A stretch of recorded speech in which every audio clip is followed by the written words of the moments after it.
நெய்யூர் கஸ்பா திருச்சபையினுடைய இக்காலை தொடுகளை பங்கு பெறுகிற உங்கள் அனைவரையும் மிக அன்போடும் பாசத்தோடும் வரவேற்று ஆசி சொல்கிறோம். இந்த காலை தொடுகை உங்கள் அனைவருக்கும் மிகுந்த ஆசீர்வாதம் தருகிற ஒன்றாக அமைவதாக. சேனைகளின் கர்த்தர் பரிசுத்தர் பரிசுத்தர் பரிசுத்தர், பூமி அனைத்தும் அவருடைய மகிமையால் நிறைந்திருக்கிறது. கர்த்தரை கம்பீரமாய் பாடி நம்முடைய இரட்சணிய கண்மலையை சங்கீர்த்தனம் பண்ண கடவும் வாருங்கள். நம்மை உண்டாக்கின கர்த்தருக்கு முன்பாக நாம் பணிந்து குனிந்து முழங்காற்படியிட கடவும் வாருங்கள். ஜெபம் செய்வோம். நேற்றும் இன்றும் என்றும் மாறாத சர்வ வல்லமை நிறைந்த எங்கள் ஆண்டவரே, இந்த மாதத்தினுடைய துவக்க நாட்களை கண்ட நாங்கள் ஒரு மாதம் முழுமையும் உடைய கிருபையினாலே காக்கப்பட்டு இறுதி ஓய்வு நாளையும் காண்பதற்கு நீர் பாராட்டின கிருபைக்காக நாங்களும் ஸ்தோத்திரிக்கிறோம். சென்ற ஓய்வு நாட்களின் ஆராதனைகளிலே கர்த்தர் எங்கள் மூலமாக மகிமைப்பட்டு இந்த தினத்தினுடைய திருத்தொழுகையிலும் தேவரீர் பிரசன்னராகி இந்த திருத்தொழுகையை கடவுள் ஏற்புடையதாக மாற்ற வேண்டும் என்று சொல்லி நாங்கள் செபிக்கிறோம். எங்கள் ஆண்டவர் ஆராதனை அதிகமாக விரும்புகிற கடவுள், பரிசுத்தத்தோடு ஆராதிக்கிற மக்களுடைய அந்த ஆராதனை வழியாக கர்த்தர் அதிகமாக மகிமைப்படுகிறீர். இந்த பரிசுத்தமான தொழுகை கடவுளுக்கு பிரியம் உருவாக்குற ஒன்றாக மீட்டும் என்று சொல்லி நாங்கள் செபிக்கிறோம். இந்த தொழுகையிலே பங்கு பெறுகிற தம்முடைய பிள்ளைகளை கடவுள் ஆசீர்வதியும். தொழுகையை நாங்கள் பயன்படுத்துகிற பகுதிகளும் கடவுளுடைய பார்வையில் அருமையாக மீட்டும் என்று சொல்லி நாங்கள் செபிக்கிறோம். ஆண்டவருக்கு மகிமையாக இன்று இந்த தொழுகை ஆரம்பிக்கிறோம். பரிசுத்த ஆவியானவர் தாமே பொறுப்படுத்தி நடத்துவீராக. அருள்நாதர் இயேசு கிறிஸ்துவின் மூலமாய் கேட்கிறோம். ஜெபத்தை ஏற்றுக்கொள்ளும் ஜீவனுள்ள எங்கள் நல்ல பிதாவே, ஆமேன். இந்த காலை தொழுகையை ஞான பாடலில் 250வது பாடலை பாடி ஆண்டவருக்கு மகிமையாக ஆரம்பிப்போம். ஞான பாடல், பாடல் எண் 200.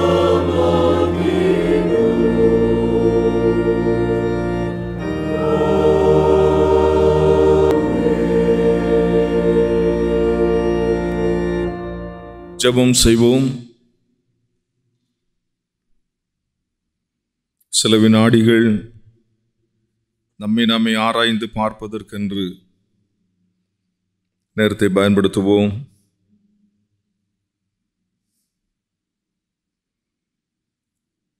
ஆண்டவருக்கு பிரியமான ஒரு வாழ்க்கை,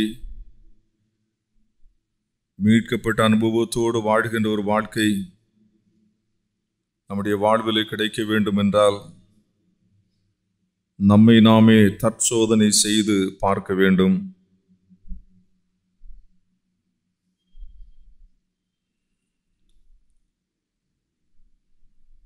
நம்மை நாமே அறிந்து கொள்ளத்தக்கதாக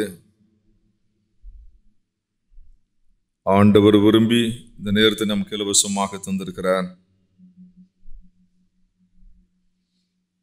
ஆண்டவருடைய கண்கள் இந்த உலகத்தை சுற்றி பார்க்கின்ற பொழுது அனைவரும் பாவிகள் என்றே அவர் காண்கிறார். நீதிமான்கள் யாரும் இந்த உலகத்தில் இல்லை. ஒருவேளை நமக்குள்ளாக பாவம் இல்லை என்று நாம் சொல்லுவோம் என்று சொன்னால் நம்மை நாமே வஞ்சிக்கிறவர்களாக இருப்போம் என்று திருமறையினுடைய வசனங்கள் மிக தெளிவாக சொல்லுகின்றன. ஆகஸ்ட் மாதத்தினுடைய துவக்கம் முதல் இந்த நாள் வரையிலுமாக நாம் இந்த உலகத்திலே வாழ்ந்த பொழுது பலவிதமான தவறுகளையும் குற்றங்களையும் அக்கிரமங்களையும் நமக்கு நாமே எதிராகவும் பிறருக்கு எதிராகவும் இறைவனுக்கு எதிராகவும் நாம் செய்திருக்கிறோம்.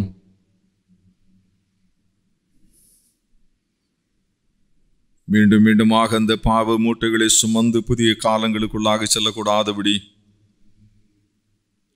அமைதலான உள்ளத்தோடும் சமாதானமான மனநிலையோடும் பரிசுத்தத்தோடும் புதிய நாட்களுக்குள்ளாக செல்ல கடவுள் தருகிற இந்த வாய்ப்பை நாம் பயன்படுத்துவோம். நம்முடைய நாவின் சொற்கள் எப்படிப்பட்டவை என்று சொல்லி நாம் சிந்திப்போம். நாம் சென்று வந்த பாதைகள் எப்பேற்பட்டவை என்று சொல்லி நாம் சிந்திக்கலாம். நம்முடைய சிந்தனைகள் எப்படி அமைந்திருந்தன? பிற மக்களுக்கு நன்மை செய்வதற்கு இறைவன் தந்த வாய்ப்புகளை நாம் எப்படி எதற்காக பயன்படுத்தணும் என்று கூட நாம் சிந்திப்போம். கடவுளுக்கு பிரியமில்லாத ஒரு வாழ்க்கை நாம் வாழ்ந்திருக்கிறோம் என்று சொன்னால், இந்த நாடுடைய காலவேளையில ஆண்டுடைய சமூகத்திலே மனம் கசந்து நாம் அழுது, ஆண்டவரே, நீர் இவ்வளவாய் என்னை நேசித்திருந்தும் கூட உமக்கு விரோதமாக நான் செயலாற்றி இருக்கிறேன், உமக்கு பிரியமாக நான் வாழ முடியவில்லை. ஆண்டவரே, என்னுடைய பாவங்களை தயவாக மன்னியும் என்று என்னுடைய சமூகத்திலே நாம் சொல்லி, இந்த நாளிலே பாவ மன்னிப்புடைய நிச்சயத்தை பெறுவதற்கு கண்ணீரோடு என்னுடைய சமூகத்திலே நாம் ஜெபிப்போம்.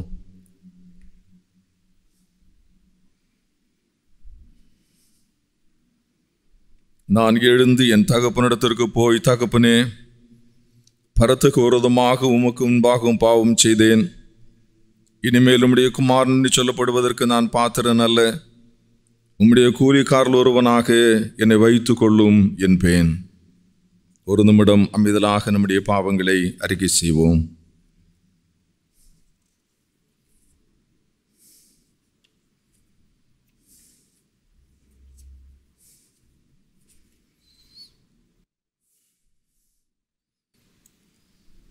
இந்த மாதம் முழுமையும் கடவுள் நம்மை நடத்தி வந்த விதங்களுக்காக ஆண்டவரை ஸ்தோத்திரிப்போம்.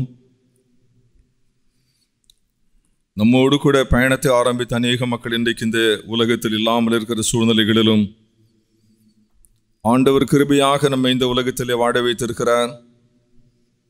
உயிருள்ள தேசத்தில் உயிருள்ள மக்களாக நாம் இந்த உலகத்திலே வாழுவதற்குடைய சுத்தமான கிருபை எதற்காக ஆண்டவரை போற்றுவோம். கொள்ளை நோய்கள், இயற்கையினுடைய சீற்றங்கள், ஆபத்துகள், கண்ணீர், பெருமூச்சு, வேதனைகள், பாடுகள், மரணங்கள், இதன் மத்தியிலே கூட ஆண்டவர் தம்முடைய திவ்யமான கரங்களினால் நம்மை தாங்கி இந்த உலகத்திலே வாடுவதற்கு துணை செய்திருக்கிறார். நன்றி பெருக்கோடு நாம் ஆண்டவரை ஸ்தோத்தரிப்போம். நம்முடைய தனித்த வாழ்விலே, நம்முடைய குடும்ப வாழ்க்கையிலே, நாம் பணியாற்றின இடங்களிலெல்லாம் கர்த்தருடைய கிருபையை ஆண்டவர் நமக்கு தந்தார். எதற்காக ஆண்டவரை போற்றுவோம். தேற்றரவனாகிய பரிசுத்த ஆவியானவரை கடவுள் வாக்கு பண்ணினபடியே நமக்கு தந்து நோவுற்ற நேரங்களிலெல்லாம் நமக்கு அவர் ஆறுதலை தந்திருக்கிறாரே, இதற்காக கடவுளை போற்றுவோம். ஒரு வினாடி கூட உன்னை விட்டு விலக மாட்டேன் என்று உரைத்த ஆண்டவர் அதே வார்த்தையின்படி நம்மோடு கூட இருந்து நம்மை தேற்றி இருக்கிறபடியினாலே கடவுளுக்கு நன்றி சொல்லுவோம்.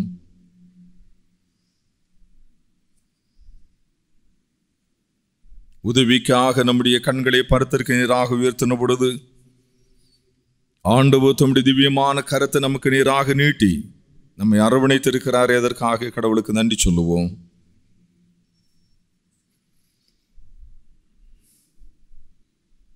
வாழ்விலே வந்த சவால்கள், நெருக்கங்களினால் இதயம் சோர்ந்து போன நேரத்திலே, என்ன செய்வேன் என்று சொல்லி தத்தளித்த நேரத்திலே ஆண்டவர் பரத்திலிருந்து தம்முடைய வார்த்தைகளை அனுப்பி நம்மை தேற்றி ஆசீர்வதித்திருக்கிறாரே, அதற்காக நாம் ஆண்டவருக்கு நன்றி சொல்லுவோம்.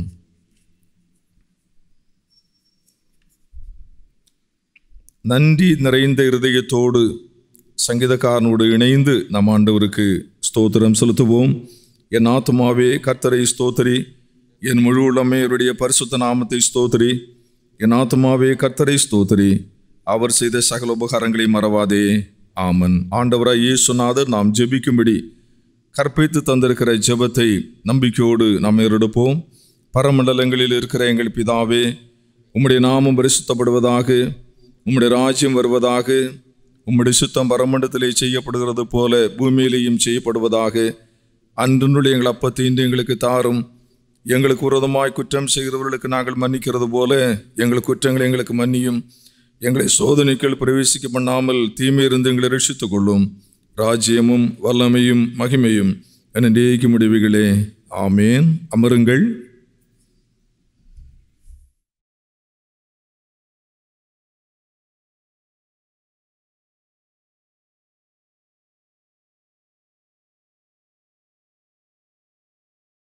படிக்கும்படியாக தெரிந்து கொள்ளப்பட்டுள்ள திருமுறை பகுதி அப்போஸ்தலருடைய நடபடிகள் 10ஆம் அதிகாரம் வசனங்கள் 9 முதல் 16 முடிய படிக்க கேட்போம். அப்போஸ்தலர் 10ஆம் அதிகாரம் 9வது வசனம் முதற்கொண்டு. மறுநாளிலே அவர்கள் பிரயாணப்பட்டு அந்த பட்டணத்துக்கு சமீபித்து வருகையில் பேதுரு 6ஆம் மணி நேரத்திலே ஜெபம் பண்ணும்படி மேல் வீட்டில் ஏறினான். அவன் மிகுந்த பசியடைந்து சாப்பிட மனதாயிருந்தான்.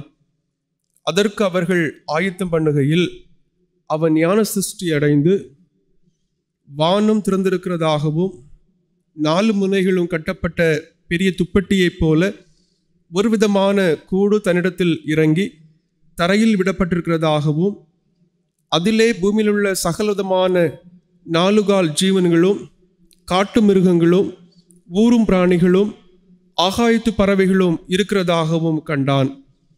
அல்லாமலும் பேதுருவே, எழுந்திரு, அடித்து புசி என்று அவனுக்கு சொல்லும் ஒரு சத்தம் உண்டாயிற்று. அதற்கு பேதுரு, அப்படியல்ல ஆண்டவரே, தீட்டும் அசுத்தமுமாயிருக்கிற யாதொன்றையும் நான் ஒரு காலும் புசித்ததில்லை என்றான்.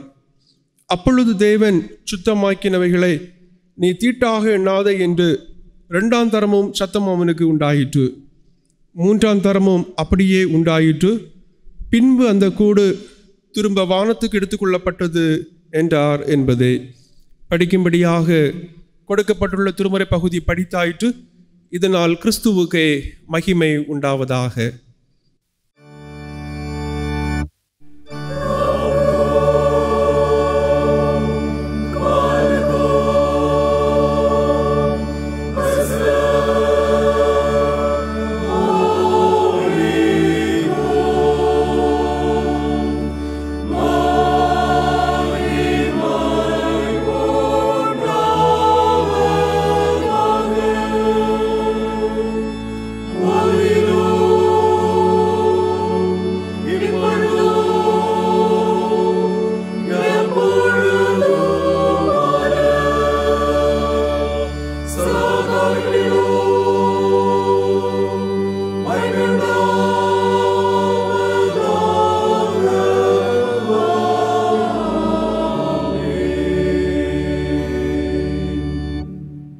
நாம் தலைவணங்கி ஆண்டவருடைய திரு சமூகத்தை நோக்கி பார்ப்போம்.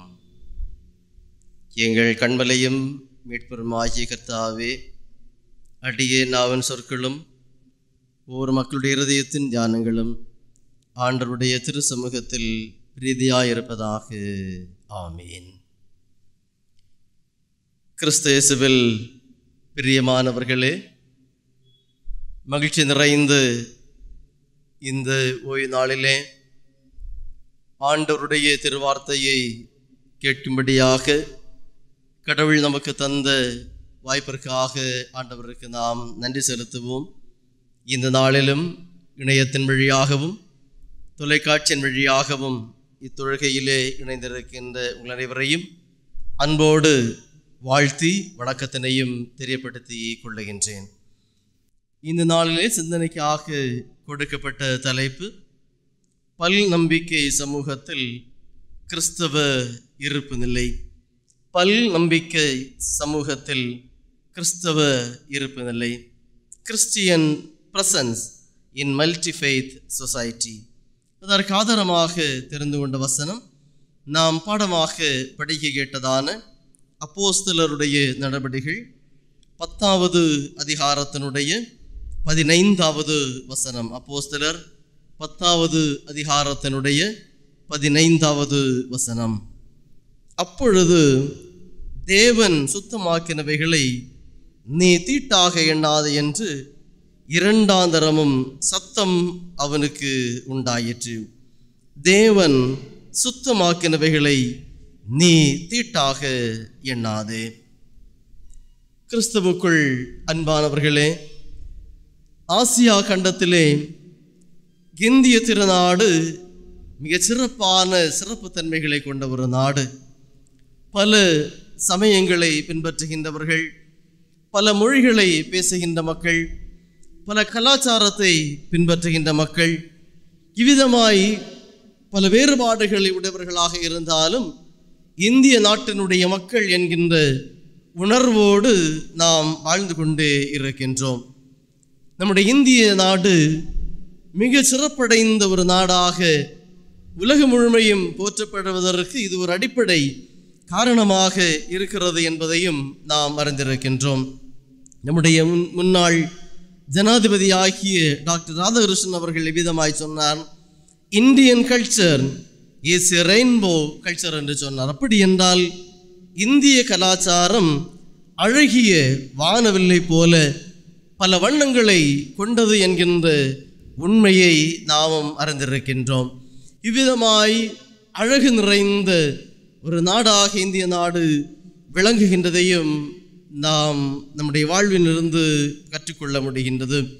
இப்படிப்பட்டதான ஒரு சூழ்நிலையிலே பல சமயங்களை பின்பற்றுகின்ற மக்கள் மத்தியிலே சமூகத்திலே நாம் வாழுகின்ற பொழுது கிறிஸ்தவர்களாகிய நாம் எப்படிப்பட்டவர்களாக இருக்க வேண்டும் என்கின்ற சிந்தனையை நாம் இந்த நாளிலே சிந்திக்க கடன்பட்டவர்களாக இருக்கின்றோம்.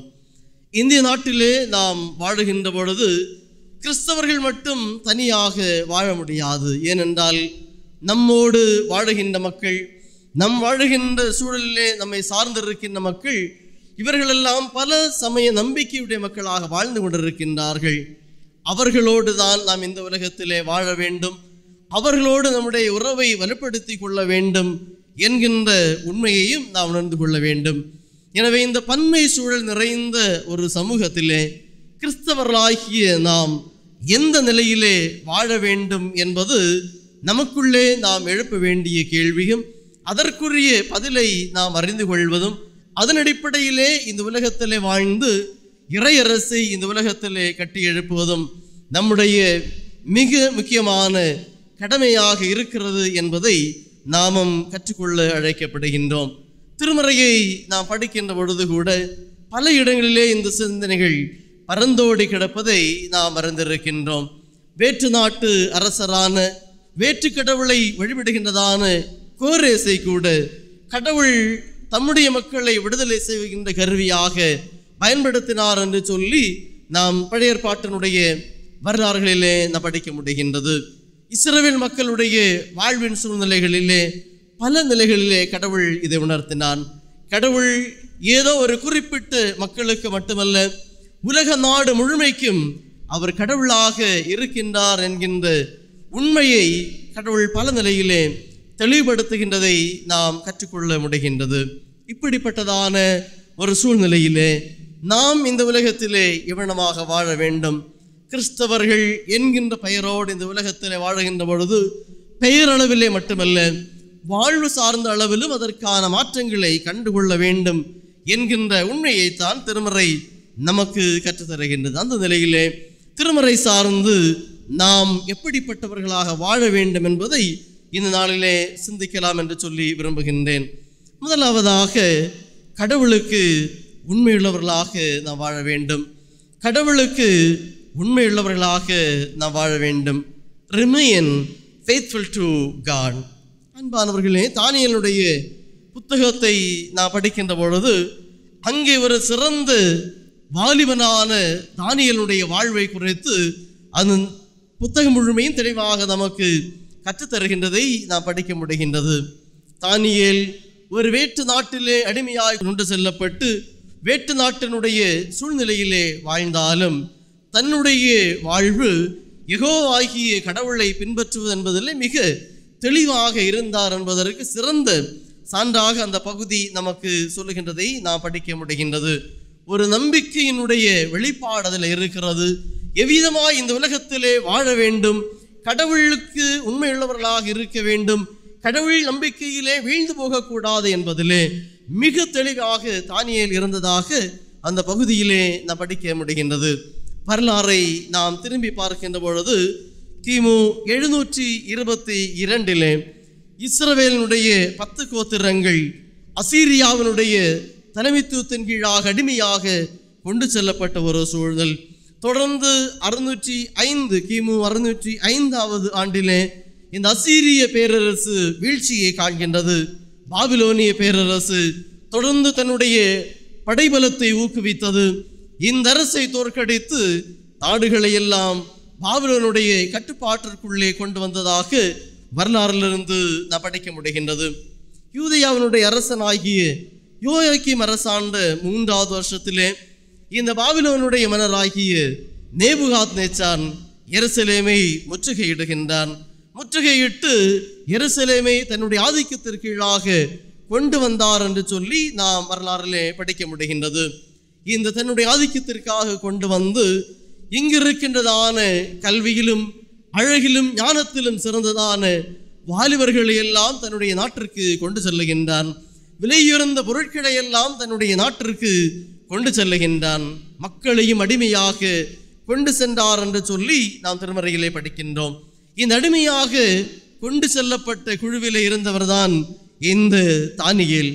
ஆனால் இந்த தானியேலோ அடிமையாக கொண்டு போகப்பட்டாலும் அரசர் கொடுக்கின்ற உணவை உண்பதற்கு மறுத்தார் என்று சொல்லி நாம் தானியேல் 1வது அதிகாரத்திலே நாம் படிக்க முடிகின்றது. அரச உணவு எங்களுக்கு தேவையில்லை, பருப்பு காய்கறி போன்ற உணவுகளை எங்களுக்கு கொடுங்கள், 10 நாள் எங்களை சோதித்து பாருங்கள் என்று சொல்லி தானியேலும் நண்பர்களும் சொல்லுகின்றதை நாம் திருமறையிலிருந்து படிக்க முடிகின்றது. அன்பானவர்களே, தானியேல் தன் அந்நிய நாட்டில் இருந்தாலும் அரசனுடைய உணவை உட்கொள்ளாமல் தன்னையே தீட்டுப்படுத்தலாகாது என்று சொல்லி அதில் மிக தெளிவாக இருந்ததாக திருமறையிலிருந்து நான் படிக்க முடிகின்றது. அன்பானவர்கள், அடிமையாக இருக்கின்ற ஒரு சூழ்நிலை, ஒருவேளை அரசர் கொடுக்க உணவை உண்ணவில்லை என்று சொன்னால் தன்னுடைய வாழ்வே கேள்விக்குறியாகிவிடும் என்கின்ற நிலையை கூட கருத்திலே கொள்ளாமல் எங்களை நாங்கள் அரசு உணவினாலே தீட்டுப்படுத்தக்கூடாது என்பதிலே மிக தெளிவாக இருந்ததாக திருமறையிலிருந்து நாம் படிக்க முடிகின்றது.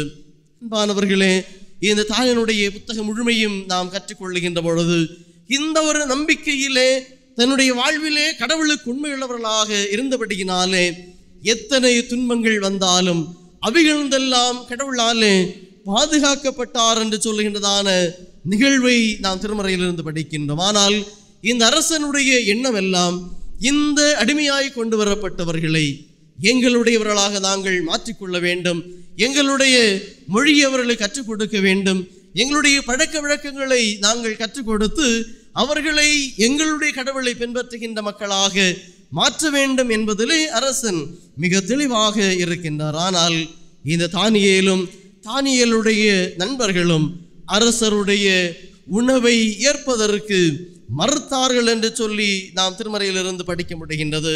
அரசருடைய உணவையும் அரசர் கொடுக்கின்ற பானத்தையும் அவர்கள் ஏற்றுக்கொண்டு விட்டார் என்று சொன்னால் அந்நிய கடவுளை அவர்கள் ஏற்றுக்கொண்டதற்கு சமமாக இருக்கும் என்பதை நாம் இந்த நாளிலே உணர்ந்து கொள்ள அழைக்கப்படுகின்றோம். ஆனால் தானியேல் அதற்கு இடம் கொடுக்கவில்லை.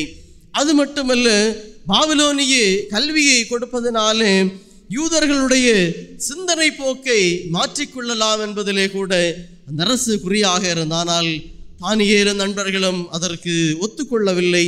அது மட்டுமல்ல, உணவு பழக்கத்தை மாற்றிவிட்டால் அவருடைய வாழ்க்கை முறையே மாற்றிவிடலாம் என்பதிலே அரசர் தெளிவாக இருக்கிறானால் தானியேல் அதற்கு இடம் கொடுக்கவில்லை என்பதை திருமறை நமக்கு மிக தெளிவாக கற்றுத்தருகின்றதை நாம் படிக்க முடிகின்றது.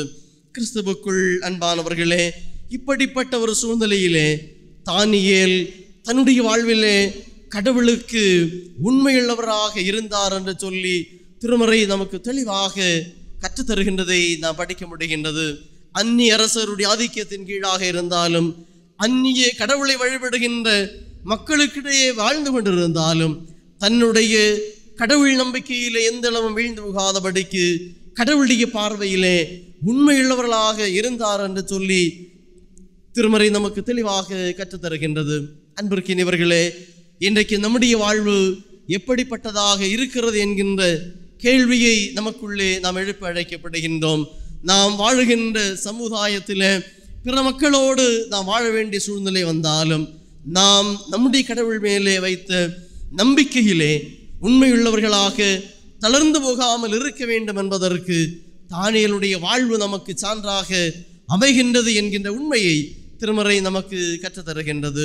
அன்பிற்கினியவர்களே, பல்சமய மக்களும் வாழுகின்ற ஒரு சூழ்நிலையிலே கடவுளுக்கு நாம் உண்மையுள்ளவர்களாக வாழுகின்றோமா என்கின்ற கேள்வியை நமக்குள்ளே எழுப்ப நாம் அழைக்கப்படுகின்றோம். தானியேல் அதற்கு மிகச் சான்றாக இருக்கின்றான். தானியேலுடைய வாழ்வு நாம் இந்த உலகத்தில் வாழுகின்ற பொழுது எவ்விதமாய் வாழ வேண்டும் என்பதற்கு ஒரு நல்ல சான்று பகருகின்ற வாழ்வாக இருக்கிறது என்பதையும் நாம் உணர்ந்து கொள்ள அழைக்கப்படுகின்றோம். அன்பிற்கினியவர்களே, தானியேலை போல ஆண்டவருடைய பார்வையிலே உண்மையுள்ள மக்களாக வாழ வேண்டும் என்கின்ற சிந்தனையை திருமறை நமக்கு கற்றுத்தருகின்றது. இரண்டாவதாக, வேறுபாடின்றி அனைவரையும் ஏற்றுக்கொள்ளுகின்ற ஒரு பண்பு. வேறுபாடின்றி அனைவரையும் ஏற்றுக்கொள்ளுகின்ற ஒரு பண்பு. நாம் பாடமாய் படிக்கிட்டதான அப்போஸ்தலர் 10வது அதிகாரத்திலே நாம் படிக்கின்ற பொழுது அங்கே இத்தாலி பட்டாளத்திலே கொர்நேலியு என்று சொல்லுகின்றதான ஒரு நூற்றுக்கு அதிபதி இருக்கின்றான். அவருடைய வாழ்விலே நடந்த நிகழ்வுகளைத்தான் 10வது அதிகாரத்திலே நாம் தெளிவாக கற்றுக்கொள்ள முடிகின்றது. இந்த கொர்நேலியுவை குறித்து திருமறை சொல்லுகின்ற ஒரு சான்றைத்தான் அப்போஸ்தலர் 10வது அதிகாரத்தினுடைய 2வது வசனத்திலே படிக்கின்றோம். அவன் தேவ பக்தி உள்ளவனும் தன் வீட்டார் அனைவரோடும் தேவனுக்கு பயந்தவனுமாயிருந்து ஜனங்களுக்கு மிகுந்த தர்மங்களை செய்து எப்பொழுதும் தேவனை நோக்கி ஜெபம் பண்ணி கொண்டிருந்தான் என்று சொல்லி இந்த 2வது வசனத்திலே நாம் கற்றுக்கொள்ள முடிகின்றது. கடவுளுக்கு பயந்து வாழ்ந்து கொண்டிருந்த ஒரு மனிதன். ஆனால் இந்த கொர்நேலியு ஒரு அந்நியராக இருந்தார் என்று சொல்லி திருமறையிலிருந்து நாம் கற்றுக்கொள்ள முடிகின்றது. ஒரு புற இனத்தவராக இருந்த ஒரு கொர்நேலியு, ஆனால் மிக அதிகாரமுடையவராக, ஒரு 100 தலைவராக இருந்து, ஒரு படை வீர தலைவராக இருந்து தன்னுடைய பணியை சிறப்பாக ஆற்றிக்கொண்டு வருகின்றது வேளையிலே அவர் கடவுளுக்கு பயந்து வாழ்ந்தவராக, தன்னுடைய செயல்களாலே தர்மங்களாலே கடவுளுக்கு ஏற்புடையவராக வாழ்ந்து கொண்டிருந்தார் என்று சொல்லி இந்த கொர்நேலியுவை குறித்து திருமறை சான்று பகருகின்றதை நாம் இந்த பகுதியிலே படிக்க முடிகின்றது.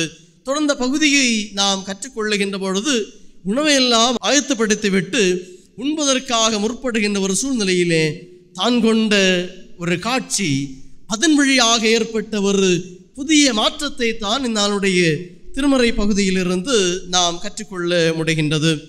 இந்த கொர்நேலியுவுக்கு ஒரு காட்சியை கடவுள் காண்பிக்கின்றான். அந்த காட்சியின் அடிப்படையிலே இப்பொழுது பேதுருவை அழைப்பதற்காக 2 பேரை அவர் அனுப்பி வைத்தார் என்று சொல்லி திருமறையிலிருந்து நாம் கற்றுக்கொள்ள முடிகின்றது. இந்த சூழ்நிலையிலே இவர்கள் பேதுருவை சந்திக்க செல்லுகின்றார்கள். இந்த பேதுருவை சந்திக்க செல்லுகின்ற இடைப்பட்ட கால சூழ்நிலையிலே பேதுரும் ஒரு காட்சியை காண்கின்றான். பலதரப்பட்டதான உணவுகள், ஜீவன்கள் அங்கே இருக்கிறது. அது விண்ணிலிருந்து இறங்கி வருகின்றதை போல ஒரு காட்சி. இவைகளை எல்லாம் அடித்து புசி என்று சொல்லி பேதுருவிடத்திலே சொல்லுகின்ற ஒரு சத்தத்தை கேட்கின்றதை நாம் இந்த பகுதியிலே படிக்க முடிகின்றது. அப்போஸ்தலர் 10வது அதிகாரத்தினுடைய 13வது வசனத்திலே தெளிவாக நாம் படிக்கின்றோம். பேதுருவே எழுந்திரு, அடித்து புசி என்று சொல்லி பேதுருவுக்குண்டான ஒரு சத்தத்தை அவர் கேட்கின்றதை நாம் படிக்க முடிகின்றது. ஆனால் பேதுரு இந்த காட்சியை பார்த்துவிட்டு சொல்லுகின்றான், அப்படியில் ஆண்டவரே, இது தீட்டானது, நான் இதை உண்ணக்கூடாது என்று சொல்ல மறுபடியும் கடவுள் சொல்லுகின்றார், தேவன் சுத்தமாக்கினவைகளை நீ தீட்டாக எண்ணக்கூடாது என்று சொல்லி மிக தெளிவாக இருமுறை பேதுருவோடு பேசுகின்ற நிகழ்வை இந்த பகுதியிலிருந்து நாம் கற்றுக்கொள்ள முடிகின்றது. இந்த நிகழ்வு நிறைவேறுகின்ற பொழுதுதான் பேதுருவை சந்திக்க சென்றவர்கள் சந்தித்தார்கள், பேதுருவை அழைத்தார்கள், ஒருதன் உள்ளத்திலே வந்தார் என்று சொல்லி திருமறையிலிருந்து நாம் கற்றுக்கொள்ள முடிகின்றது. அன்பானவர்களே, புற இனத்தவரான கொர்நேலியுவின் வீட்டிலே பேதுரு செல்லுகின்றார். அங்கே ஒரு புதிய உறவு மலருகின்றது. வேறுபாடுகள் இல்லாத ஒரு புதிய சமூகம் மலருகின்ற நிகழ்வை இந்த பகுதியிலிருந்து நாம் தெளிவாக கற்றுக்கொள்ள முடிகின்றது. இதுவரையிலும் கடவுளை பட்சபாதம் உள்ளவராக உணர்ந்திருந்த பேதுரு இப்பொழுது சொல்லுகின்றார். அப்போஸ்தலர் 10வது அதிகாரத்தினுடைய 34வது வசனத்திலே, தேவன் பட்சபாதம் உள்ளவர் அல்ல, தேவன் வேறுபாடை பார்க்கின்றவர் அல்ல, ஒரு சாராருக்கு மட்டும் உதவி செய்கின்ற கடவுள் அல்ல என்பதை மிக தெளிவாக உணர்ந்து சான்றாக சொல்லுகின்றதை இந்த பகுதியிலிருந்து நாம் கற்றுக்கொள்ள முடிகின்றது. வேறுபாடுகளை எல்லாம் கலந்து ஒரு புதிய சமூகத்தை அங்கே உருவாகுகின்றதை இந்த பகுதியிலிருந்து நாம் கற்றுக்கொள்ள முடிகின்றது.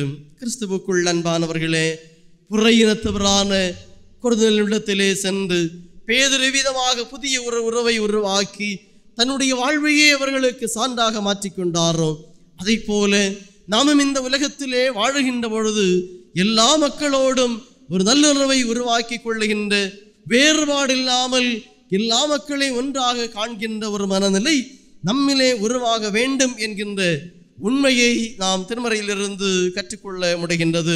தொடர்ந்துள்ள திருமறை பகுதியை நாம் படிக்கின்ற பொழுது யூதர்களுக்கும் புறையினத்தவர்கள் கிறிஸ்தவர்களுக்கும் இருந்ததான ஒரு பெரிய இடைவெளி, புறையின கிறிஸ்தவர்களை யூதர்களாக மாறின கிறிஸ்தவர்கள் ஏற்றுக்கொள்ளாத ஒரு நிலை அன்றைய சமூக காலகட்டத்திலே இருந்து வந்த சூழ்நிலையிலே தான் இந்த நிகழ்வு நடைபெறுகின்றதையும் நாம் படிக்க முடிகின்றது. அன்பானவர்களே, இப்படிப்பட்ட ஒரு சூழ்நிலையிலே வேறுபாடுகளை எல்லாம் கலந்து தன்னுடைய பணியை ஆரம்பிக்கின்றான் இந்த பேதுருவடிகளார் என்பதை இந்த பகுதியிலிருந்து நாம் கற்றுக்கொள்ள முடிகின்றது. இந்த மக்களிடத்திலே செல்கின்றான். எல்லாரும் கூடியிருக்க ஒரு நீண்ட உரையை பேதுரு ஆற்றினார் என்பதையும் திருமறையிலிருந்து நாம் படிக்க முடிகின்றது. அன்பானவர்களே, இந்த நிகழ்வை நாம் தொடர்ந்து படிக்கின்ற பொழுது இதற்குள்ளே பிரச்சனைகள் உருவாகுகின்றது. ஆனால் எருசலேம் சங்கத்திலே இந்த பிரச்சனையை பேசி ஒரு முடிவு கொண்டு வருகின்றார்கள். எல்லா மக்களையும் ஒன்றிணைக்க வேண்டும், புறையினத்தவர்களும் கிறிஸ்துவை ஏற்றுக்கொண்டவர்கள் ஒரே மக்களாக வாழ வேண்டியவர்கள். எனவே எல்லா மக்களையும் ஏற்றுக்கொள்ளுகின்ற ஒரு புதிய சமூகத்தை உருவாக்குகின்ற நிகழ்வு அப்போஸ்தலர் 15வது அதிகாரத்திலிருந்து நாம் படிக்க முடிகின்றது. அன்பிற்கினியவர்களே, இந்த உலகத்திலே நாம் வாழுகின்ற பொழுது நாமும் பாரபட்சமற்றவர்களாக வாழ வேண்டும் என்பதை நாம் இந்த நாளிலே கற்றுக்கொள்ள அழைக்கப்படுகின்றோம். பாரபட்சம் பார்க்காதபடிக்கு நாம் இந்த உலகத்திலே வாழும் என்று சொன்னால் அதுவே இந்த உலகத்திற்கு நாம் காட்டுகின்ற ஒரு கிறிஸ்தவ நல்லொழுக்கமாக இருக்கும் என்கின்ற உண்மையையும் நாம் உணர்ந்து கொள்ள அழைக்கப்படுகின்றோம். நம்முடைய வார்த்தைகளாலே அல்ல, நம்முடைய செயல்களாலே இதை நாம் வெளிப்படுத்த வேண்டும் என்கின்ற உண்மையை நாம் இந்த நாளிலே கற்றுக்கொள்ள வேண்டும். எனவே வேறுபாடுகள் இல்லாமல் எல்லா மக்களையும் ஏற்றுக்கொள்ளுகின்ற ஒரு மனநிலை நம்மிடத்திலே உருவாக வேண்டும் என்கின்ற சிந்தனையை திருமறை நமக்கு கற்றுத்தருகின்றது. பல்சமய மக்கள் வாழுகின்ற இந்த சமுதாயத்திலே நாமும் வேறுபாடுகள் இல்லாமல் எல்லா மக்களோடு ஒன்றிணைந்து வாழுகின்ற ஒரு புதிய வாழ்வை நாம் வாழுகின்ற பொழுதுதான் கிறிஸ்தவ பண்புநெறிகள் இந்த உலகத்திலே வெளிப்படுத்தப்படும் என்கின்ற உண்மையை நாம் உணர்ந்து கொள்ள அழைக்கப்படுகின்றோம். இன்றைக்கு நம்முடைய வாழ்வு எப்படிப்பட்டதாக இருக்கிறது என்கின்ற கேள்விக்குறியை நமக்குள்ளே எழுப்ப நாம் அழைக்கப்படுகின்றோம். திருமறையினுடைய நிகழ்வை நாம் படிக்கின்ற பொழுது கூட நற்செய்தியினுடைய துவக்க காலத்திலே ஏதோ ஒரு குறிப்பிட்ட மக்களுக்கு மட்டும்தான் இந்த நற்செய்தி என்பதிலே துவக்க கால கிறிஸ்தவர்கள் அந்த குறுகிய மனப்பான்மையோடு கொண்டுதான் இருந்தான். ஆனால் படிப்படியாக இந்த கிறிஸ்தவம் பல மக்களிடத்திலே சென்று சேருகின்றது. யூதேயாவிலே இருந்த மக்களுக்கு நற்செய்தி சேருகின்றது, கல்லியாவில் இருந்த மக்களுக்கு இந்த நற்செய்தி சென்று சேருகின்றது, சமாரியாவில் இருந்த மக்களுக்கு இந்த நற்செய்தி சென்று சேருகின்றது. அதை தொடர்ந்து உலகம் முழுமையும் இந்த நற்செய்தியானது சென்றடைகின்ற நிகழ்வை திருமறையிலிருந்து நாம் படிக்க முடிகின்றது. அன்பிற்கினியவர்களே, எல்லா மக்களோடு ஒன்றிணைந்து வாழ்கின்ற பொழுதுதான் நாம் கிறிஸ்தவ தகவுகளை இந்த உலகத்திலே வெளிப்படுத்தக்கூடிய மக்களாக இருக்க வேண்டும் என்கின்ற உண்மையை உணர்ந்து கொள்ள நாம் அழைக்கப்படுகின்றோம். பேதுரு வாழ்விலே எது தீட்டானது என்று கருதினதோ கடவுள் சொல்லுகின்றார், கடவுள் தீட்டானவைகளை மாற்றுகின்றவன், கடவுள் சுத்தமாக்கினவைகளை நீ தீட்டாக எண்ணக்கூடாது என்று சொல்லி பேதுருவிடத்திலே கடவுள் மிக தெளிவாக சொல்லுகின்றதையும் அதற்கு இசைந்து வாழுகின்ற வாழ்வையும் நாம் பேதுருவினுடைய வாழ்விலிருந்து கற்றுக்கொள்ள முடிகின்றது. வேறுபாடுகள் அதுவரையிலும் இருந்தானால் வேறுபாடுகளை எல்லாம் மாற்றி ஒரு புதிய கூட்டுறவு நிறைந்த வாழ்வுக்குள்ளதாக அன்றைய துவக்க கால கிறிஸ்தவ வாழ்வு சென்றுவிட்ட நிகழ்வுகளை திருமறையிலிருந்து நாம் படிக்க முடிகின்றது. பவுலடியாருடைய வாழ்வும் அதைத்தான் நமக்கு தெளிவாக சொல்லுகின்றது. பவுலடியாரும் கிறிஸ்தவ பண்பு நெறிகளுடைய வாழ்வை வாழ்ந்தான். கிறிஸ்துவை அறியாத மக்களிடத்திலே சென்றான், நற்செய்தியை சான்றாக உரைத்தான், அவர்களோடு வாழ்ந்தான், ஒரு புதிய சமுதாயத்தை கட்டியெழுப்பினார் என்பது பவுலுடைய வாழ்விலிருந்தும் நாம் கற்றுக்கொள்ளுகின்ற உண்மையாக இருக்கின்றது. அன்பிற்கினியவர்களே, இன்றைக்கு நம்முடைய வாழ்விலே நாமும் இந்த வேறுபாடுகள் இல்லாத ஒரு புதிய சமூகத்தை உருவாக்கி அதிலே கிறிஸ்துவ பண்பு நெறிகளோடு வாழுகின்ற நல்ல வாழ்வை வாழ ஆண்டவர் நம்மிடத்திலே விரும்புகின்றவராக இருக்கின்றார். மூன்றாவதாக, இறையரசனுடைய தகவுகளோடு வாழுங்கள். இறையரசனுடைய தகவுகளோடு வாழுங்கள். மத்தேயு நற்செய்தி நூல் 13வது அதிகாரத்தினுடைய 31 முதல் 33 வரையுள்ள வசனங்களிலே நாம் படிக்கின்ற பொழுது இயேசுநாதர் அங்கே 2 உவமைகளை சொல்லுகின்றார். ஒன்று கடுகு விதை, இன்னொன்று புளித்த மாவு. கடுகு விதை, புளித்த மாவு 2 உவமைகளை இறையரசருக்கு அடையாளமாக, இறையரசனுடைய தகவுகளை வெளிப்படுத்துகின்றதாக இயேசுநாதர் சொல்லுகின்றதை நாம் அந்த பகுதியிலே படிக்க முடிகின்றது. அன்பானவர்களே, இந்த உலகத்திலே வாழுகின்ற நாம் இறையரசனுடைய தகவுகளை வெளிப்படுத்துகின்ற மக்களாக வாழ வேண்டும் என்பதை தான் திருமறையினுடைய எல்லா நிகழ்வுகளும் நமக்கு கற்றுத்தருகின்றதை நாம் படிக்க முடிகின்றது. இறையரசனுடைய தகவுகளை இந்த உலகத்திலே வெளிப்படுத்துகின்ற கருவியாக ஆண்டவர் இந்த உலகத்திலே நம்மை வைத்திருக்கின்றார். அதற்கான நல்ல ஆலோசனைகளை, நல் வழிகாட்டுகளை இயேசுநாதர் தம்முடைய வாழ்வின் வழியாக, போதனை வழியாக அவர் கற்றுத்தந்திருக்கின்றார் என்பதை திருமறை நற்செய்தி நமக்கு தெளிவாக சொல்லுகின்றதை நாம் படிக்க முடிகின்றது. இந்த 2 உவமைகளை நாம் கற்றுக்கொள்ளுகிற நேரத்திலே இவங்கள் வழியாக நம்முடைய வாழ்வு எவ்விதமாய் இறையரசனுடைய தகவுகளை இந்த உலகத்திலே வெளிப்படுத்த வேண்டும் என்பதற்கு 2 உவமைகளும் நமக்கு சான்றாக சொல்லுகின்றதை நாம் படிக்க முடிகின்றது. கடுகு விதை உவமை. இந்த கடுகு விதை மிக சிறிதானது, விதைகளிலே மிக சிறிதான ஒரு விதை. ஆனால் அந்த மிக சிறிதான விதையாக இருந்தாலும் அது மரமாக வளருகின்ற பொழுது ஒரு பெரிய மரமாக வளருகின்றது என்பதை திருமறை நமக்கு சொல்லுகின்றது. வரலாற்று ஆய்வாளர்கள் சொல்லுகின்றார்கள், சுமார் 10 அடி உயரத்திற்கும் அதிகமாக பெரிய மரமாக இந்த கடுகு மரமானது வளருகிறது என்று சொல்லி வரலாற்று ஆய்வாளர்கள் சொல்லுகின்றார்கள். அன்பிற்கினவர்களே, அடர்ந்து வளரக்கூடியதான இந்த மரத்திலே பறவைகள் தங்களுடைய கூடுகளை கட்டிக்கொள்ளுகின்ற அளவிலே காணப்படுகின்றது என்று சொல்லி திருமறையிலிருந்து நாம் படிக்க முடிகின்றது.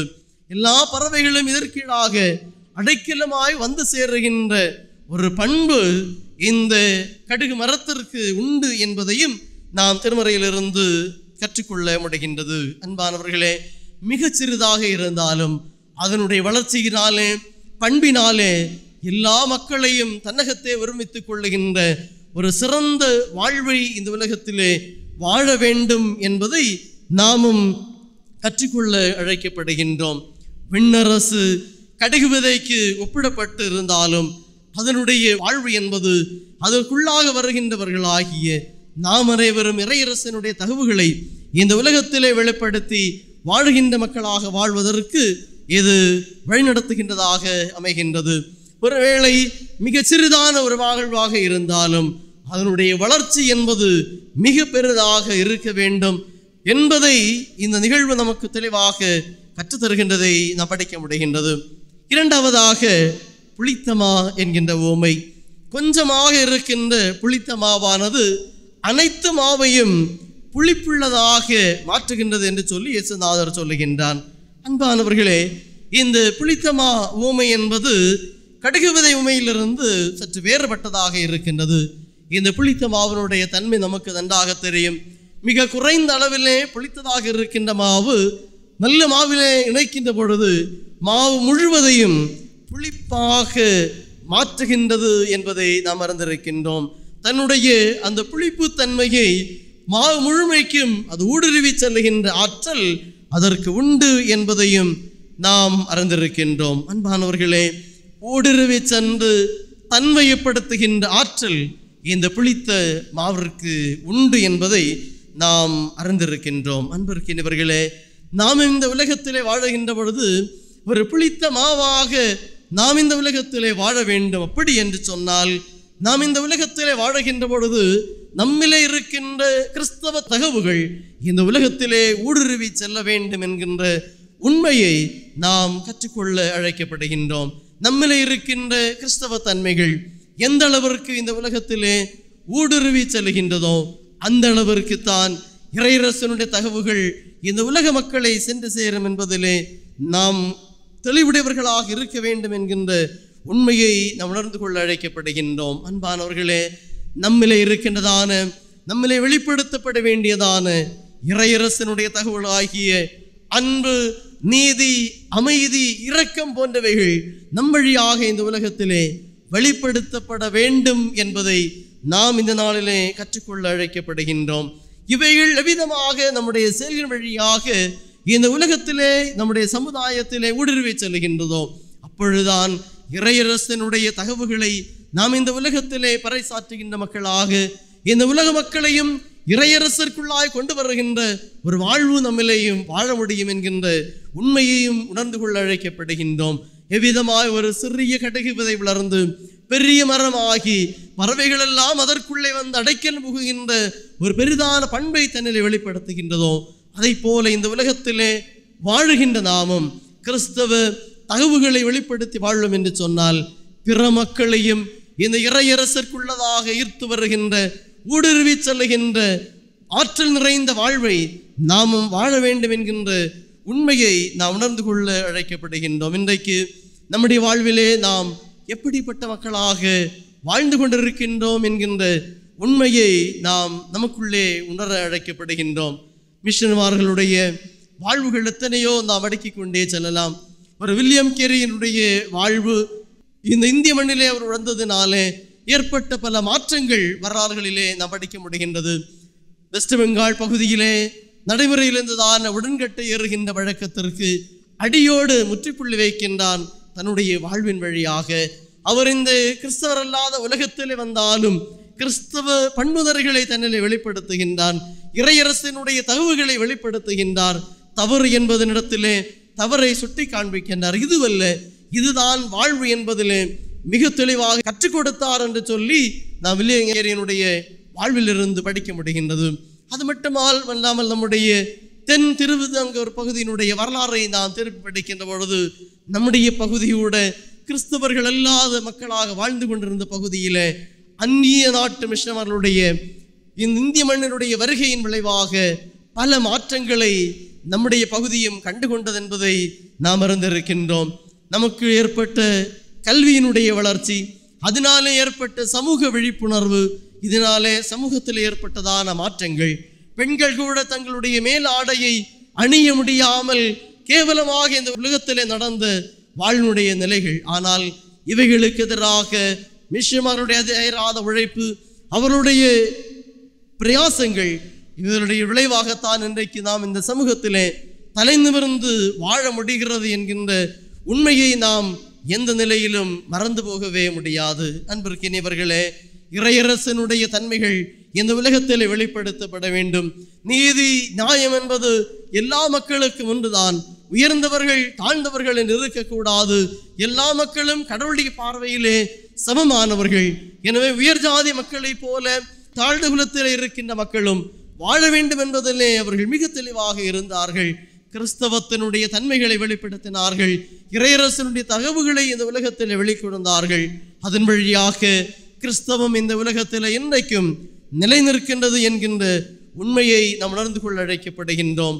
அவர்களிடத்தில் இருந்ததான கிறிஸ்தவ தகவுகள் இந்த உலகத்திலே வெளிப்படுத்தப்பட்டது.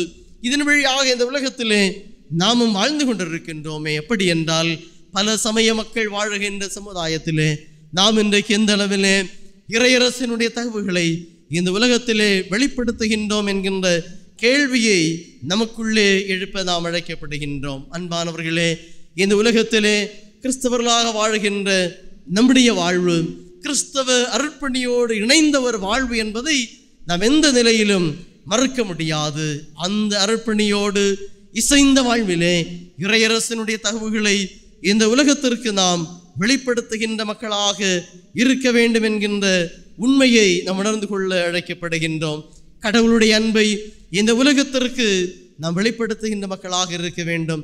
கடவுளத்திலிருந்து பெற்றுக்கொண்டதான நல்ல தன்மைகளை இந்த உலகத்திலே நாம் வெளிப்படுத்த வேண்டும்.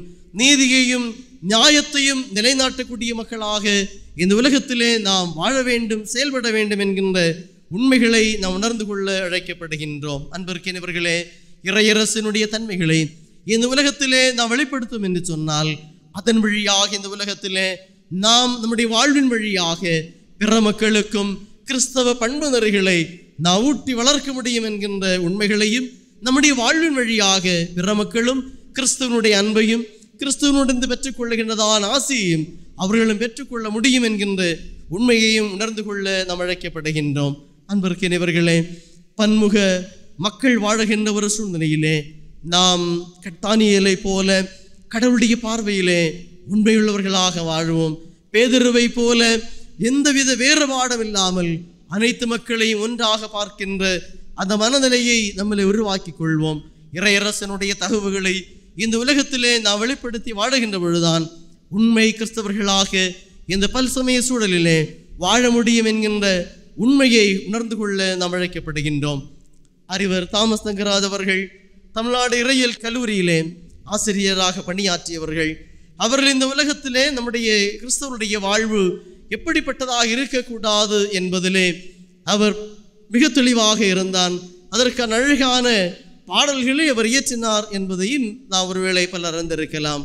அவருடைய அழகான பாடல் ஒன்று, கிறிஸ்தவன் என்றென்னை அழைக்காதே நண்பா, கிறிஸ்தவன் என்றென்னை அழைக்காதே, ஏனென்றால் ஆலயத்திலே என்னை பார்ப்போரெல்லாம் என்னை ஒரு பக்தன் என்று சொல்லுகின்றார்கள். ஆனால் அலுவலகத்திலே என்னை பார்ப்போரெல்லாம் என்னை ஒரு எத்தன் என்று சொல்லுகின்றார்கள். எனவே கிறிஸ்தவன் என்றென்னை அழைக்காதே நண்பா, கிறிஸ்தவன் என்றென்னை அழைக்காதே என்று சொல்லி அருமையான பாடல் ஒன்றை எழுதியிருக்கின்றார். அன்பிற்கினவர்களே, இன்றைக்கு நாமும் வாழுகின்ற சூழ்நிலையிலே பல நேரங்களிலே ஆலயத்திலே மட்டும் கிறிஸ்தவர்களாக வாழ்ந்து கொண்டிருக்கின்றோம். ஆனால் நாம் வாழுகின்ற சமுதாயத்திலே, நாம் பணி செய்கின்ற இடங்களிலே, நாம் பழகுகின்ற நண்பரிடத்திலே எவ்விதமாய் நம்முடைய கிறிஸ்தவ பண்பு நெறிகளை நாம் வெளிப்படுத்துகின்றோம், இறையரசினுடைய தகவல்களை வெளிப்படுத்துகின்றோம், அதற்கேற்ற முறையிலே வாழுகின்றோம் என்கின்ற கேள்வியை நமக்குள்ளே எழுப்ப நாம் அழைக்கப்படுகின்றோம்.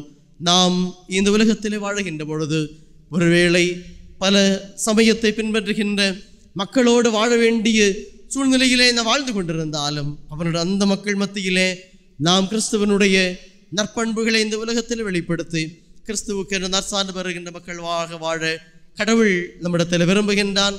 அந்த விருப்பத்தை நிறைவேற்ற கடவுள் நம் அனைவருக்கும் கிருபை செய்வராக. ஆண்டவர் தாமே இத்திருவார்த்தை வழியாக நம் அனைவரையும் தொடர்ந்து ஆசீர்வதிப்பாராக. ஆமென்.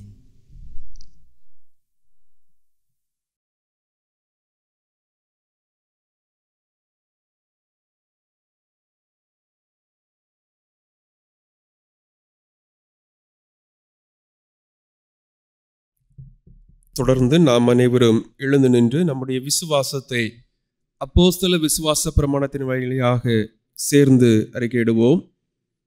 வானத்தையும் பூமியும் படைத்த சர்வலமுள்ள பிதாவாகிய தேவனை விசுவாசிக்கிறேன். அவருடைய ஒரே குமாரனாகிய நம்முடைய நாதர் இயேசு கிறிஸ்துவையும் விசுவாசிக்கிறேன். அவர் பரிசுத்தாவினாலே கன்னிமரிடத்தில் உற்பத்தி பிறந்தார். பொந்தி பிலாத்துவின் காலத்தில் பாடுபட்டு சிலுவில் அறையுண்டு மரித்து அடக்கமணப்பட்டு பாதாளத்தில் இறங்கினார். 3ஆம் நாள் மருத்துவத்தில் எழுந்தருளினார். பரமத்துக்கு ஏறி சர்வலமுள்ள பிதாவாகிய தேவனுடைய வலதுபார்சத்திலே வீற்றிருக்கிறார். அவ்விடத்திலிருந்து உயிர்லோரையும் மரித்தோரையும் நியாயம் தீர்க்க வருவார். பரிசுத்த ஆவியை விசுவாசிக்கிறேன். பொதுவாயிருக்கிற பரிசுத்த சபையும் பரிசுத்தவான்களுடைய ஐக்கியமும் பாவ மன்னிப்பும் மரித்தோர் உயிர் தெழுதலும் நித்திய ஜீவனும் உண்டு விசுவாசிக்கிறேன். ஆமேன். தொழுகைக்கு நிறைவாக நாம் அனைவரும் சேர்ந்து ஞான பாடல்களிலே 249வது பாடலை பாடுவோம். ஞான பாடல் எண் 249. என் மீட்பர் ரத்தம் சிந்தினார், மாநீதியும் சம்பாதித்தார், என் சொந்த நீதி வெறுத்தேன், இயேசுவின் நாமம் நம்புவேன்.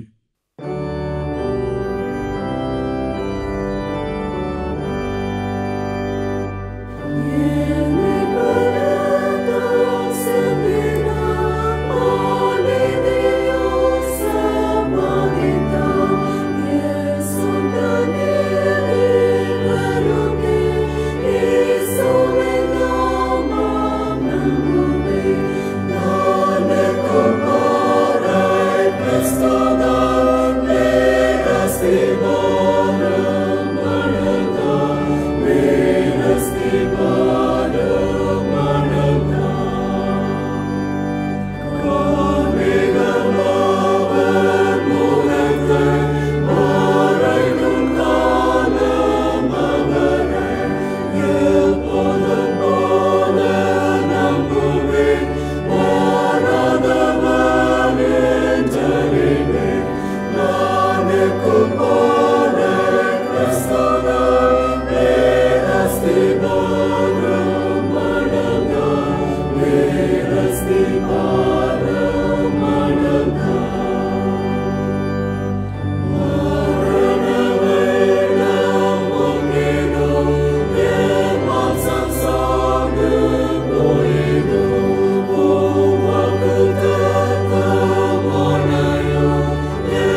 ஜெபம் செய்வோம்.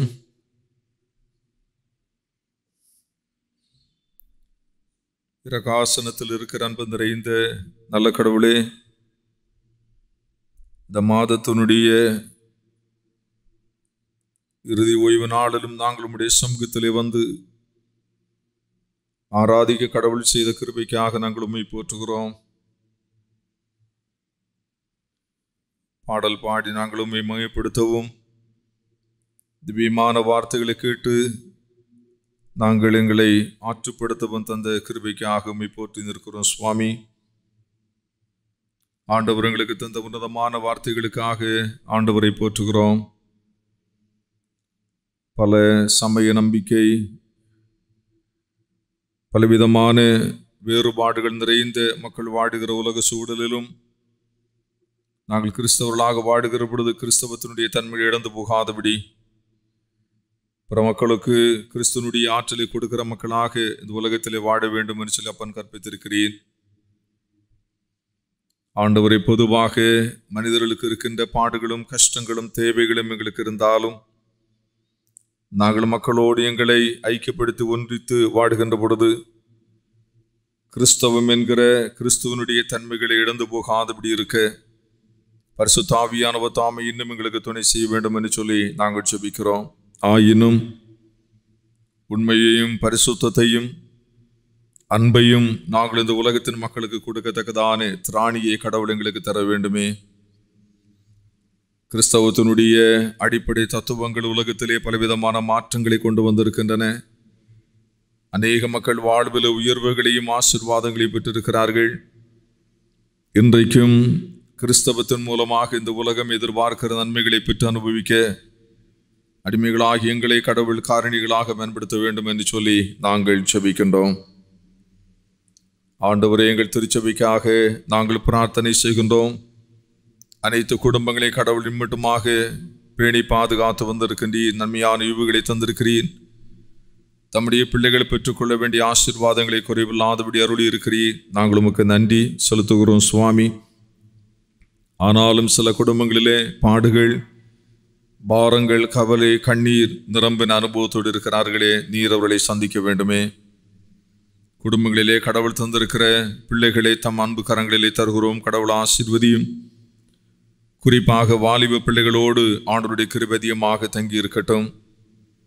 ஆண்டவர் காட்டுகிற பாதையிலேயே செல்லவும், கிறிஸ்துவின் அடியவர்களாக அவர்கள் வாழவும் பரிசுத்த ஆவியானவர் உம்முடைய பிள்ளைகளுக்கு துணை செய்ய வேண்டும் என்று சொல்லி நாங்கள் ஜெபிக்கின்றோம். அவர்களது ஆற்றல் இறைவனுக்காக பயன்படுத்த அருள் புரிவீராக. அனைத்து குடும்பங்களுடைய பெற்றோருக்காக நாங்கள் நன்றி ஜெபிக்கிறோம் சுவாமி. பெற்றோருடைய கரங்களிலே கொடுக்கப்பட்டிருக்கிற குடும்ப பொறுப்புகள், கடமைகள் இவைகளை நிறைவேற்ற ஆற்றலை கடவுள் தாரும். முதியோரையும் கடவுள் தாமே ஆசீர்வதிப்பீராக. படிக்கின்ற பிள்ளைகளை கடவுள் ஆசீர்வதியும். உடைக்கிறவர்களை கடவுள் ஆசீர்வதியும். பலவிதமான எதிர்பார்ப்புகளோடு இருக்கிற மக்களுடைய தேவைகள் சந்திக்கப்படட்டும் என்று சொல்லி நாங்கள் ஜெபிக்கிறோம். ஒவ்வொரு தனி மனிதனுடைய வாழ்வும் ஆசீர்வாதமாக இருக்க வேண்டும் என்று விரும்புகிற ஆண்டவர் அந்தந்த காலங்களிலே தம்முடைய பிள்ளைகளுடைய விசுவாசத்திற்கு ஏற்றபடியான ஆசீர்வாதங்களை கொடுத்து சிறப்படைய செய்கின்றீரே. சமூகம் அதே வண்ணமாக வாழ வேண்டும் என்று விரும்புகிற கடவுள் சமூகத்தில் இருக்கிற தீமைகளை அகற்றுவதற்கு ஆண்டவர் சுத்தம் கொள்ள வேண்டும் என்று சொல்லி நாங்கள் ஜெபிக்கிறோம். சமூகத்தில் இருக்கிற அனைத்து மக்களும் சமத்துவத்தோடு காணப்படவும், வாழ்வாதாரங்களை பெற்று சந்தோஷமாக தம்முடைய பிள்ளைகள் இந்த உலகத்திலே வாழவும் எங்கள் ஆண்டவர் கிருபை தாரும். அப்பேற்பட்ட நிலைகள் எந்தெந்த இடங்களிலெல்லாம் தடுக்கப்படுகிறதோ ஆண்டவருடைய வலிமையான கரம் நீட்டப்படவும், தம்முடைய ஜனம் தேற்றப்படவும் ஆண்டவர் கிருபை தாரும். எங்களை ஆளுகை செய்கிறவர்களை உம்முடைய கரங்களில் ஒப்புக் கொடுக்கிறோம். சமயத்தினுடைய செய்திகளை சொல்லுகிறவர்களை உம்முடைய கரங்களில் ஒப்புக் கொடுக்கிறோம். அனைவரோடும் உம்முடைய கிருபை அதிகமாக தங்கி இருக்கட்டும். தேசம் உம்முடையது ஆண்டவரே. தேசம் அமெரிக்கையாய் இருக்க வேண்டும் என்று ஆண்டவர் விரும்புகிறீர். அது அமைதிக்கு விரோதமாய் இருக்கிற செயல்பாடுகள் அத்தனையும் தவிர்க்கப்படுவதற்கு பரலோகத்தின் ஆண்டவர் துணை நிற்க வேண்டும் என்று சொல்லி நாங்கள் ஜெபிக்கிறோம்.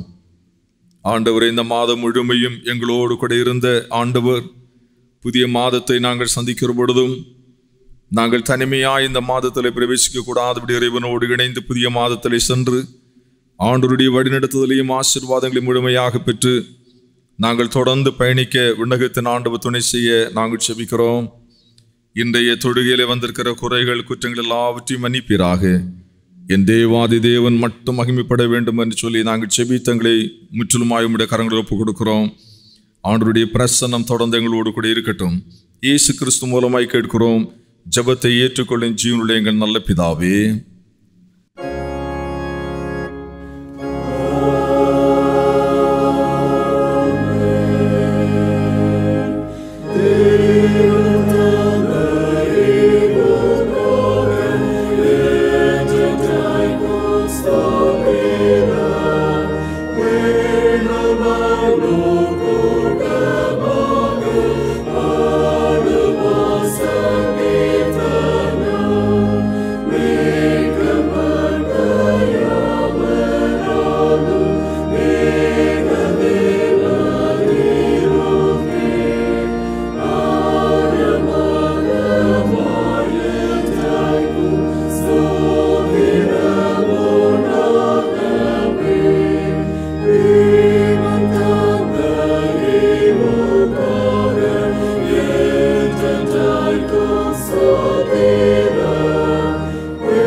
தேவ ஆசீர்வாதத்தை நம்பிக்கையோடு பெற்று செல்லுங்கள்.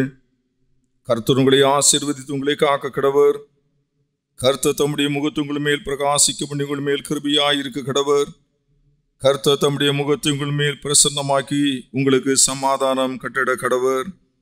கர்த்தராகிய இயேசு கிறிஸ்துவின் கிருபையும் பிதாவாகிய தேவனுடைய அன்பும் பரிசுத்த ஆவியானுடைய மனோகர ஐக்கியமும் நம் அனைவரோடும் இன்றும் இன்றும் உள்ள சதா காலமும் தங்கியிருப்பதாக.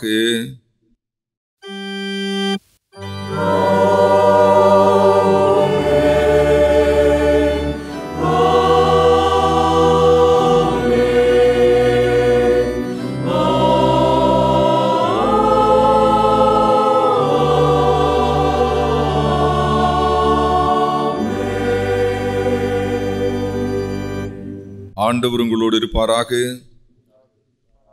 இறை சமாதானத்துடனே புறப்பட்டு செல்லுங்கள்.